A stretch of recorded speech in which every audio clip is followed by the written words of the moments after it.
Hello everyone, my name is Trafton Crandall and today I'm going to be presenting on a streetcar named Desire by Tennessee Williams. Tennessee Williams is really considered to be one of the three great American playwrights. You have Eugene O'Neill, you have Arthur Miller, and you certainly have Tennessee Williams. He was born Thomas Lanier Williams in Columbus, Mississippi. He lived from 1911 to 1983. He grew up in St. Louis, Missouri. He was the son of a traveling alcoholic shoe salesman named Cornelius. And Tennessee loathed his father. They did not get along. His father would come home and he would have violent, drunken, alcoholic rages, and this certainly disrupted the household. He did, however, love his mother.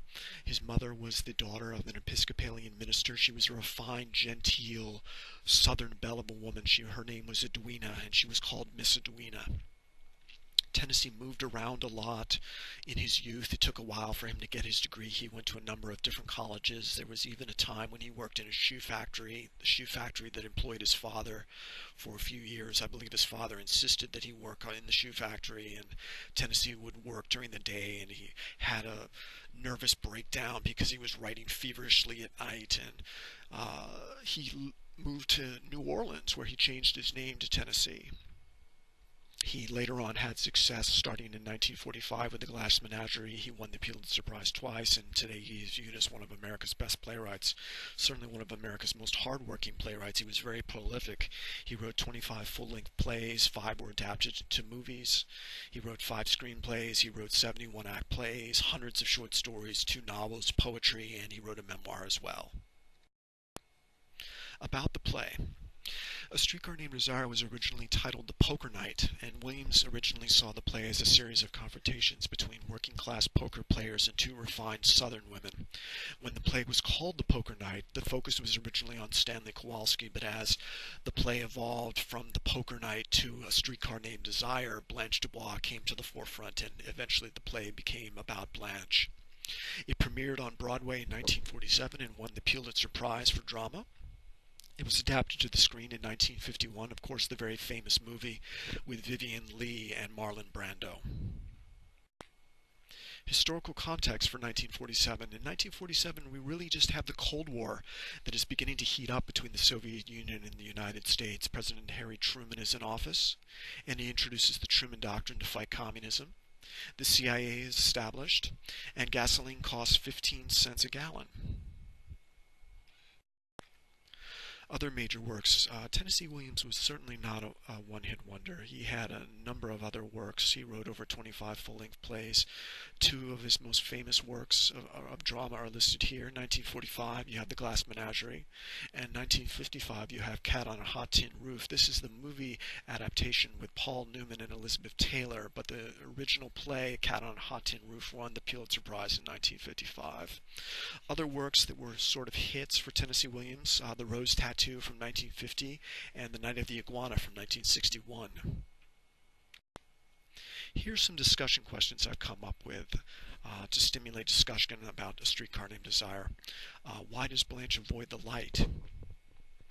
Is Stanley the villain of the play? Why do Stanley and Blanche hate each other? What does Tennessee Williams think of the Old South that Blanche represents?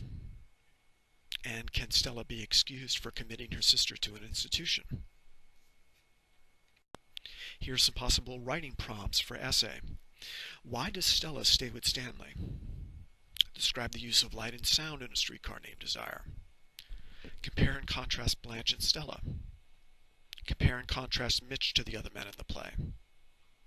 Why does Tennessee Williams set the play in New Orleans? Themes, the themes of A Streetcar Named Desire.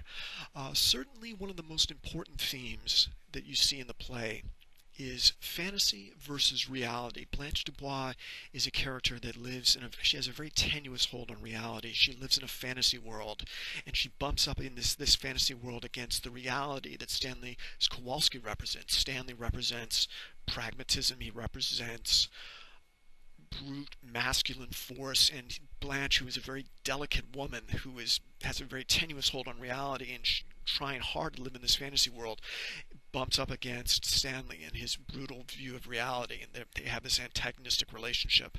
Also, you see in fantasy versus reality, you see two worlds really coming up against each other. You see the old kind of fantasy world of the Old South, the genteel aristocratic view of the Old South that Blanche is desperately trying to hold on to, but which no longer exists. And then you have this new world, this new immigrant world, represented by Stanley, who is a veteran of the Second World War. He was decorated highly, but there's this new world coming into view in America in 1947 around this time, and certainly you have these two worlds bump up against each other.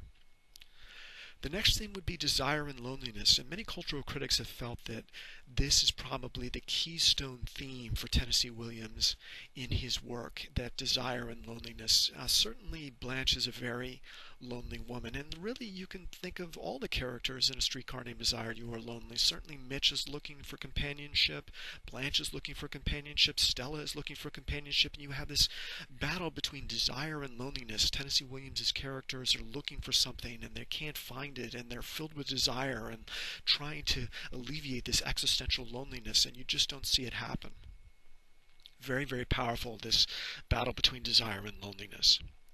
The next theme would be sex and death, and certainly sex is all over A Streetcar Named Desire. In the very beginning scene, you have Blanche getting off the streetcar. She says, "I took a streetcar named Desire and I transferred to one named Cemeteries, and it brought me to this neighborhood called the Elysian Fields." The Elysian Fields being the Greek afterlife, the place where the heroes went after they died, and that's a representation of death.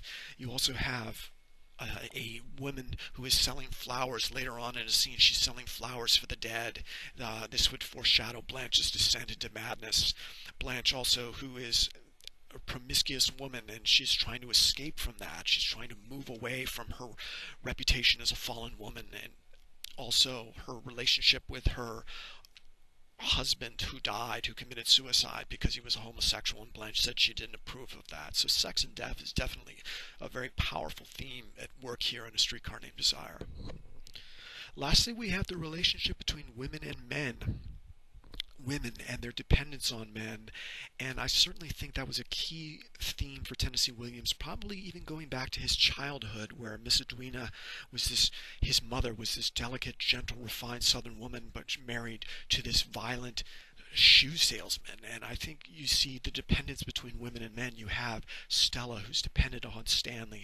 They love each other, and they're really sexually enraptured with each other, but Stella is just, she can't break free of Stanley. And Blanche, who has this fantasy view of men, and she's looking for Shep Huntley to come in and save her, and it just doesn't happen. Women and their dependence on men, women battling back and forth with men, and men and their power over women is very, very a powerful theme of A Streetcar Named Desire. Symbols, allusions, and motifs in A Streetcar Named Desire. Symbols. One, we have meat. That would be a powerful symbol. Stanley, at the very beginning of the play, comes home with his buddies and he tosses up a package. Tennessee Williams writes it's a blood-stained package full of meat, and this symbolizes raw sexual desire and potency. Stanley is like a hunter who is coming home from a kill, and he tosses this up to Stella, who laughs breathlessly. Again, there is the relationship between sex and death, and Stanley is almost like the hunter who has brought home this kill for his bride. Another theme, another symbol would be the papier-mâché Chinese lantern that Blanche Dubois puts on the naked light bulb. She's trying to hide from the light, and she's this very delicate Chinese lantern, this very thin hold on reality is a powerful symbol as well. Allusions to other literary works. Tennessee Williams, one of his primary heroes, literary heroes, was the poet named Hart Crane, who lived to be, I think, around 30 or 31. He committed suicide. This would be Hart Crane, and Tennessee Williams put an allusion to the broken tower. He has the quote from the broken tower. I'll read it for you right now. "And so it was I entered the broken world to trace the visionary company of love, its voice an instant in the wind, I know not whither hurled, but not for long to hold each desperate choice." That's certainly a powerful allusion, The Broken Tower by Hart Crane.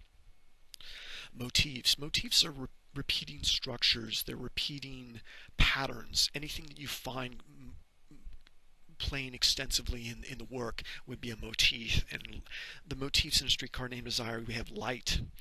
We have the absence of light. We have Blanche moving away from light, Blanche hiding from light, Blanche not wanting to go to well-lit places, Blanche wanting to preserve her fading beauty. She's moving away from light, and Tennessee Williams uses light a lot, its absence and its presence. It's a recurring motif. Bathing, you see that a lot. Blanche is bathing. She's trying to wash herself and to purify herself, to wash herself clean, to calm her nerves. She takes baths repeatedly throughout A Streetcar Named Desire. Drunkenness, the use of alcohol, again, another motif, another theme, another symbol that Tennessee Williams certainly, I know it had to be from his relationship with his father, where we have drunkenness. We have Stanley, who gets drunk a lot. We have Blanche, who gets drunk a lot. Stanley gets drunk, however, with his buddies, during his poker nights. Blanche drinks on the sly. Blanche drinks where no one can see her. So drunkenness is a motif that repeats a lot through A Streetcar Named Desire.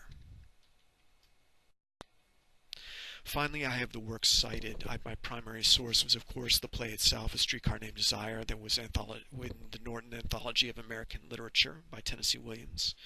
And I was indebted very highly to the editorial guidance of Nina Baum, who wrote on Tennessee Williams in the Norton Anthology of American Literature. Thank you so much for listening. Again, this is Trafton Crandall presenting on A Streetcar Named Desire. Thank you for listening. I hope you got something out of this. One of these great works of American drama. It's still being revived today. I think there might even be now a revival on Broadway of A Streetcar Named Desire. You can certainly watch the movie, but if you can, go and see the play. Thank you very much.